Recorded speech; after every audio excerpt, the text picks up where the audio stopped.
Good evening, everyone. This is Dr. Famuyiwa with another episode of Fertile Talks. So, today I'm going to talk a little bit about supplement use, particularly in polycystic ovary syndrome, and I'll try to broaden it to some aspects of the broader fertility landscape, including some male data. And it'll be a two-part talk. So, the first part I want to talk about is the use of some adaptogens, especially in PCO management. Um, so, in particular, there have been some supplements that patients have been using, and one of which is called ashwagandha.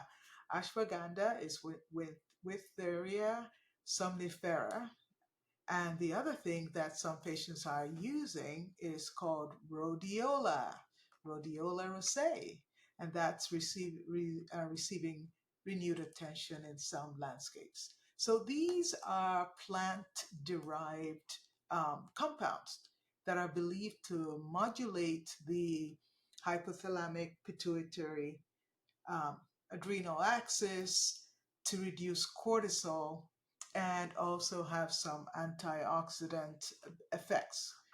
And they also claim to have some anti inflammatory properties. So these are also pathways that could be affecting the pathophysiology of PCOS. So while their stress buffering effects, right, lowering cortisol, may be attractive to patients who are navigating um, metabolic burdens like PCOS, I think we should temper this emerging enthusiasm with a little bit of clinical prudence. So, one is adaptogens, ashwagandha and rhodiola, they can influence your endocrine function in very unpredictable ways. For example, ashwagandha has been associated with altered thyroid hormone levels, which may worsen subclinical hypothyroidism, which is a condition that may be found in some PCO patients. It may be a comorbidity, right? So, alterations between adaptogens can also interfere with medications used for PCO treatments, such as oral contraceptives, spironolactone, and even metformin. And this may modify the efficacy of those medications and hormonal profiles in very unpredicted ways, right? Unpredicted pathways. Um, they may also have some gastrointestinal as well as liver risks, right? So usually they're well tolerated, but sometimes they have some side effects.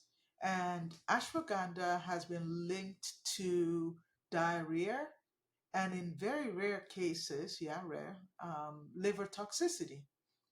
Rhodiola, though, is more commonly associated with a dry mouth and dizziness and may pose risk to patients with hepatic or gastrointestinal vulnerabilities.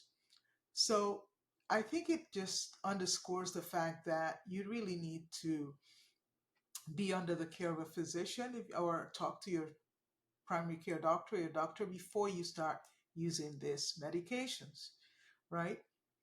And their effect in the pre pregnancy window or pregnancy window has not been studied very well, right? So these are unvalidated botanical interventions that may conflict with the guidance being given by uh, the leading reproductive and endocrine societies, right? So the 2023 International Guideline for PCO that came out specifically cautions against the use of non-evidence based supplements during the preconception planning stage. Another thing that you need to be aware of is sometimes these medications can interact with psychotropic medications or metabolic therapies, right? So, rhodiola, for instance, has been shown to potentiate your central nervous system stimulants. And this raises concern in patients who are managing anxiety, depression, or ADHD, conditions which are seen in elevated prevalence in this particular population. So, in addition, there's been interaction with one of the main staples that we use to treat PCO, which is metformin.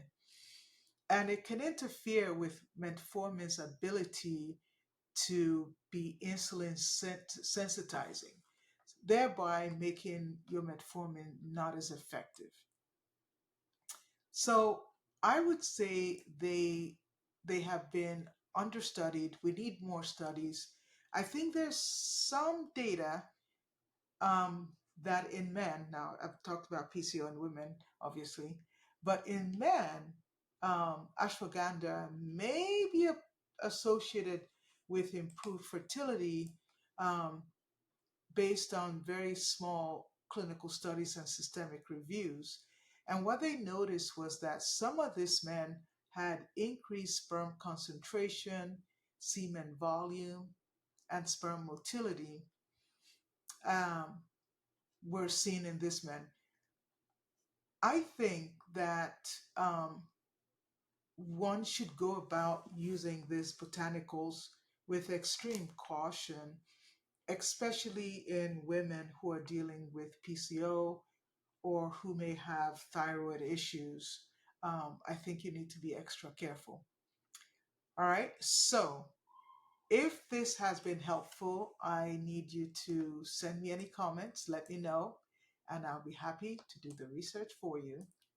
Till then, thank you for listening, and this is Dr. Famuyiwa.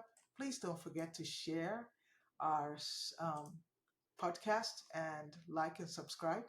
Thank you.